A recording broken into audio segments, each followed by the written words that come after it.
Hello, hello, hello. And so now we move on. If you're watching these in sequence, it's the 10th of May 1993, and Blur declare that modern life is rubbish, featuring a painting of the mallard, I believe. Stock photo from a painting. Yeah, so it's 1993, 2 years after their debut, which I think went top 10. Blur were not in a good way. They were not in a good way. This was the make or break album, um, because they'd become disenfranchised with everything. Bands like Suede were on the up, and Blur were a bit like me. They looked at Suede and went, I never really understood the appeal of Suede. Why listen to Suede when you could be listening to Pulp instead? Um, so yeah, they were kind of a little bit adrift, not knowing where to go and what to do. And there were real pressure for them to deliver. And deliver they did with Modern Life is Rubbish. Weighing in at 58 minutes, 57 seconds. It's a big one. And I think that's harmful to it. Again, we're in the time now of big CD busting albums, and it doesn't always work. It's a wider album. It's in terms of like musical styles, very carefully crafted pop to punky kind of stuff, dancing with psychedelia, with Chemical World, musical Sunday. There's lots of stuff, and that's without the instrumental breaks that they do, like intermission and commercial break at the end of the album. This is a band that's stretching out. They are stretching out in all directions, and in a way, you could say this is a concept album.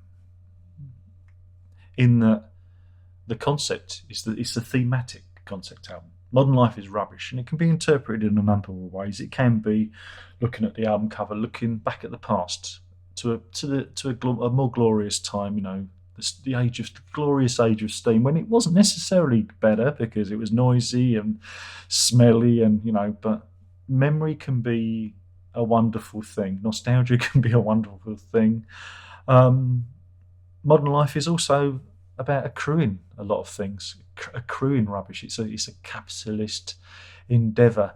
I want more. Modern life is rubbish because you collect so much rubbish. There are many ways of interpreting the title, and thematically, boy, does it go in. And the opening track is probably the greatest song they ever wrote, For Tomorrow, which I absolutely adore. And I remember it being a single at the time. I don't think it did very well. Did it? Where did it get in the chart?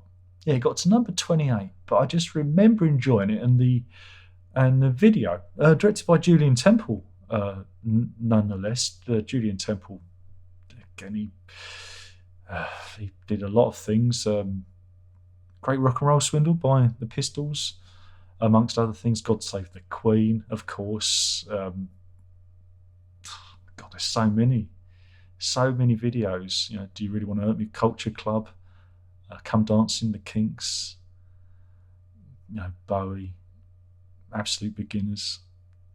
Just so many videos. But now he's known as the father of Juno Temple instead, because it's funny how time moves on. But back in the day, Julian Temple was a big name. But he creates a delightful video to accompany the song, and it's a song about it's about modern life. The character in it that he's writing about, and again, he writes about characters this time around. It's more, again, they're going to say like Ray Davies, carefully constructing little playlets of British life. And For Tomorrow is the clarion call. It is, if you want to condense the album into one song, you can listen to the first song, For Tomorrow, and not listen to the rest of the record, because it's all there, and it is delightful, and it is amazing, and I still love it. A bit like Girls and Boys, it's perfect. It truly is perfect, and it says something. It says something about the malaise of modern life. It's, and it also gets in all the landmarks from. Oh, it's a bit about, was it Primrose Hill and everything? So he screws it to being part of Emperor's Gate and whatnot. But we're all holding on for tomorrow, aren't we? Because tomorrow will be better. Modern life is rubbish, nostalgia, but we're holding on for tomorrow. So he's kind of caught between nostalgia for the past and waiting for things to get better. And there's always that hope. There's a hope in it, a naive hope. Yeah, because we always think maybe tomorrow we'll win the lottery or whatnot, and that's born out of naivety. Now we go on to advert, which is, again, it's about adverts and it's about being sold things. And again, listen to it on the Underground, because it's about seeing the ads on the Underground and being tired from work. There's a lot of that. There's a lot of tiredness. There's a lot of disconnection in this record. Advert, Pressure on Julian, Star-Shaped, Chemical World, Oily Water. There's a lot of disconnection from modern life in this. An advert as well. It's a bit punky, Meanwhile, Colin Zeal, again, it's a character study about somebody who is pretty screwed down. He's Mr. Normal. He's Mr. Straight. I am Colin Zeal because I hate to be late. And like I say, Pressure on Julian and Star-Shaped deal with that theme of disconnection and habit. Blue Jeans, habit of wearing the same thing, not questioning anything, just kind of, I do this, I have these routines. The characters in this are trapped in the routines of modern life. Chemical World is, but again, it's almost about breaking out of that. It's about breaking out of the routine. Some people say it's a Chemical World is a drug song. I don't think it is. I think everything is everything we imbibe. The chemicals in this, chocolate and sugary tea, and those two things are drugs of the weakest sense, containing cocoa and caffeine, but they can elevate or depress the mood accordingly, and that's what it is. Everything in this world is a chemical world. We are merely a slosh of chemicals, and that's what the song is about. But again, we have Peeping Thomas looking at the exhibitionist again. They're serving each other. One is the voyeur, and the exhibitionist is willingly showing everything. Very Kinksian. I've just invented a word there. And again, it's about having dreams and having those dreams pulled apart. They're putting the holes in. Indeed. But some say it's a drug song. Could be, but I like to think it's a little bit more naive than that. There's a naivety to this. Intermission is an instrument break. Sunday is the first of Blur's analysis of British life. What we do on a Sunday lunch. They do this again with Bank Holiday. There's a great deal of looking at, suburban life, being critical of it. In Mystic America, it's being critical of America. The original title of the album was Britain versus America, I believe. I think that was the working title of it. And Blur are very, at this stage of the game, very cynical of America. Again, I think this came out of their tour in America and coming up against grunge, the rise of grunge music, and again thinking, how do we react to this? At the time, again, I was very anti-American because American culture seemed to be kind of seeping in, the way we shopped, the way we ate, everything there seemed to be turning towards America. And again, this represents nostalgia, that holding on to some British values, even though they're criticising British values, they're celebrating them. It's what we do. It's a cynically naive way that us Brits, we'll rip the piss out of something, but we'll defend it to its hilt because it's part of us, and that's that's very much what you see here with Blur's work. It runs out of steam after around Villa Rosie. It's not their bad stuff, but I just find it again because it's what I'm like. I like a good 40, 45 minute album. So I find it a little bit hard to get through. I mean, Resigned, which is the last.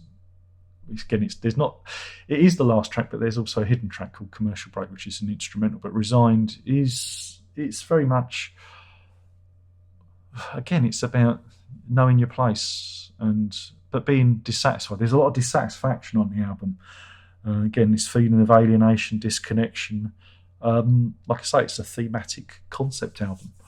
And Albarn does a great job of having that unease, and it's quite good. Resigned is a pretty good way of ending the record, really. And it's about being in the routine and kind of just giving up and knowing your place. And one day, knowing you'll just forget to stop.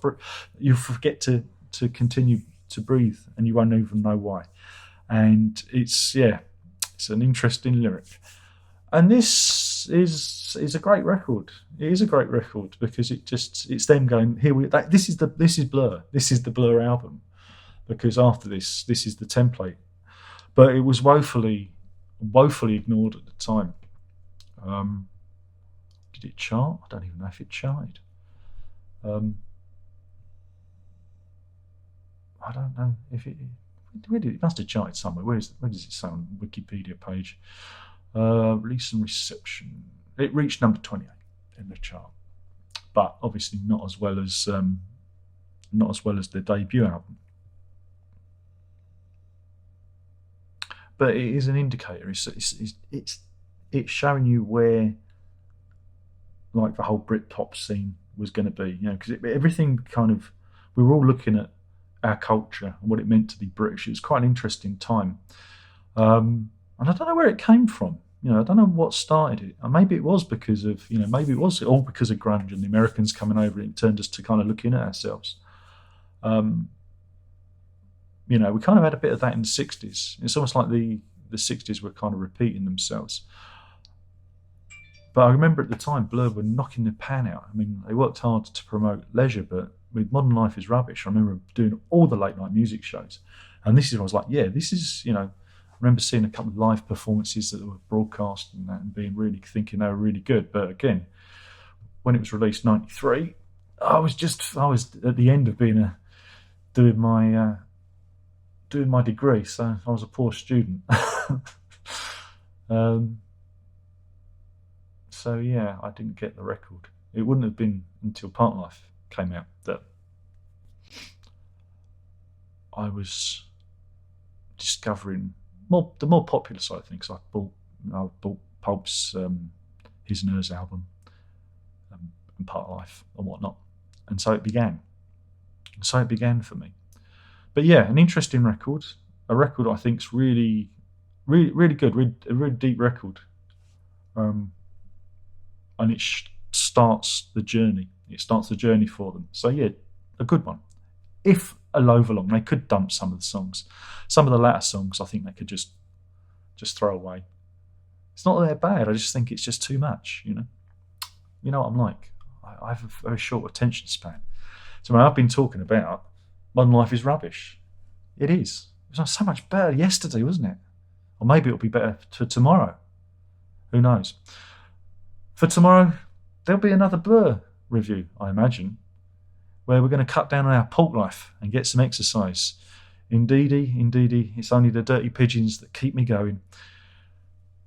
But keep an eye out for that video. I'm sure there'll be a playlist you can click or something. I don't know. But anyway, thank you for watching. Hopefully you've enjoyed the video. If you haven't, there's nothing I can do. It's your problem. And we'll do this all again soon. Ta-da!